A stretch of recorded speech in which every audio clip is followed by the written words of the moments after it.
લોકસભાની ચૂંટણીને અનુલક્ષીને ડાંગ અને વલસાડના ભાજપ ઉમેદવાર ધવલભાઈ પટેલે ડાંગ જિલ્લામાં યોજી બેઠક।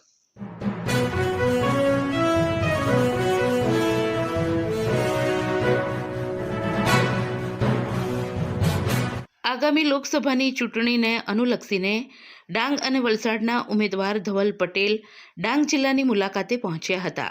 ત્યારે વિધાનસભાના નાયબ મુખ્ય દંડક વિજયભાઈ પટેલ સહિત કાર્યકર્તાઓએ તેમનું પુષ્પગુચ્છ આપીને અભિવાદન કર્યું હતું।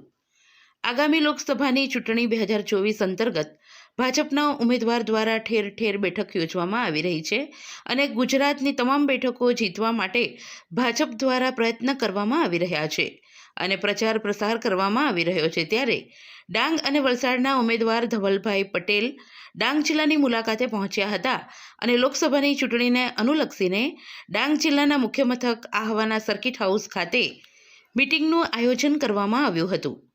આ બેઠક દરમિયાન ધવલભાઈ પટેલે તેમની હમણાં સુધીની તમામ કામગીરી અને કારકિર્દીનું વર્ણન કર્યું હતું। આગામી દિવસોમાં ડાંગ જિલ્લા માટે વિશેષ કાર્ય કરવાની ભાવના તેમણે વ્યક્ત કરી હતી। ડાંગ જિલ્લાના ભાજપના તમામ કાર્યકર્તાઓ આ બેઠકમાં ઉપસ્થિત રહ્યા હતા। બેઠકમાં ડાંગ અને વલસાડના ભાજપ ઉમેદવાર ધવલ પટેલનું સન્માન કરવામાં આવ્યું હતું અને લોકસભાની ચૂંટણીમાં વિજેતા થાય તેવી તમામે તેમને શુભેચ્છા પાઠવી હતી। લોકસભાની ચૂંટણીમાં ભાજપ વિજેતા થાય તે માટેની રણનીતિ બનાવવામાં આવી હતી અને લોકસભાની ચૂંટણીને ધ્યાને લઈને તૈયારીઓ અંગે પણ ખાસ ચર્ચા કરવામાં આવી હતી। ખાસ ડાંગ જિલ્લાની મુલાકાતે પધારેલા લોકસભાના ભાજપના ઉમેદવારે તેમની પ્રતિક્રિયા વ્યક્ત કરી હતી।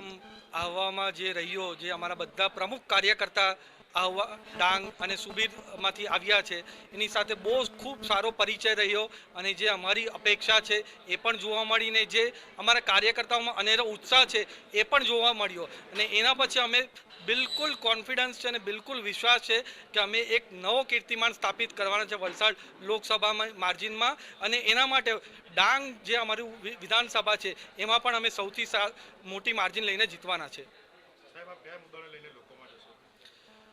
અમે જે મોદી સરકાર સાહેબે જે અમારા દેશ માટે અમારા રાજ્ય માટે અને જે અમારા ડાંગ માટે કર્યું છે એની અમે વાત કરવાના છે। અમારી વલસાડ લોકસભા માટે જે કર્યું છે એની વાત કરવાના છે અને ખાસ કર જે અમારા આદિવાસી સમાજ માટે ખાસ લાસ્ટ 10 વર્ષમાં જે અનેકો સ્કીમ ને પોલિસી જોડે અલગ અલગ કાર્યો કર્યા છે ડેવલપમેન્ટ માટે, રોજગાર માટે, મેડિકલ ફેસિલિટીઝ માટે, એમના એજ્યુકેશન માટે, એની મુદ્દાઓ લઈને અમે અમારી જનતાઓ પાસે જવાના છે। સાથે સાથે એમની હજુ કંઈ અપેક્ષા હોય, હજુ કંઈ એમને વધારે જોતું હોય ડેવલપમેન્ટ માટે, એ મુદ્દાઓ અમે વાત કરવાના છે અમારા લોકો જોડે।